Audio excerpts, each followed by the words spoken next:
नारे तकबीर अल्लाह बिस्मिल्लाहिर्रहमानिर्रहीम। टुडे on 10th May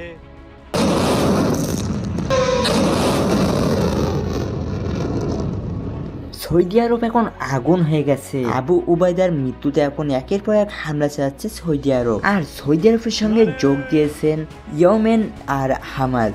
নতুন করে যেন সৌদি আরবের সঙ্গে আবার ইসরায়েলের যুদ্ধ শুরু হলো। 2 বছরের যুদ্ধক্ষেত্রে ইসরায়েলের বাহিনী IDF এবং প্রধানমন্ত্রী বেঞ্জামিন নেতানিয়াহুর নির্দেশে ফিলিস্তিনের এমন কোনো মানুষ নেই যাদের উপর হামলা চালায়নি। শিশু থেকে বুড়ো কেউই বাদ যায়নি। তখন সৌদি আরব নীরব থাকলেও এখন তারা যেন আগুনে ফেটে পড়েছে।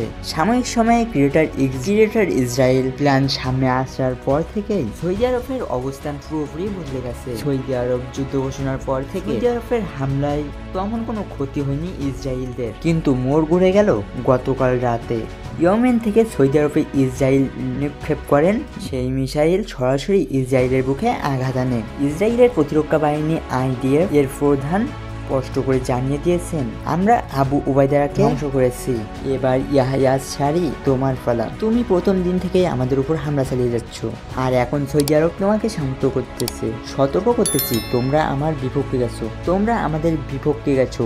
তারপর আমরা চুপ থেকেছি, কিন্তু যখন তোমাদের মিসাইল আমাদের ভূমিতে পড়েছে, মনে রেখো তোমাদের পুরো সৌদি আরব দখল করার মতো ক্ষমতা আমাদের আছে। IDF প্রধানের এই পাল্টা জবাব দিতে সৌদি যুবরাজ মোহাম্মদ বিন সালমান তিনি তার টহল ঘণ্টে জানিয়ে দিলেন, আর কোনো আপোষ নয়, ইহুদিবাদীদের সঙ্গে আমাদের যুদ্ধ হবে। তোমরা যত নিরীহ মানুষ হত্যা করেছো তা হয়তো বিশ্বযুদ্ধ থেকেও কম নয়। শিশুদের যখন ধ্বংস স্তূপদের ভেতরে মরতে দেখেছো, বৃদ্ধদের না খেয়ে মারা যেতে দেখেছো, অসহায় মানুষ খাবারের জন্য আহাজারি করেছে, তখন কি তোমাদের হাত কাঁপেনি?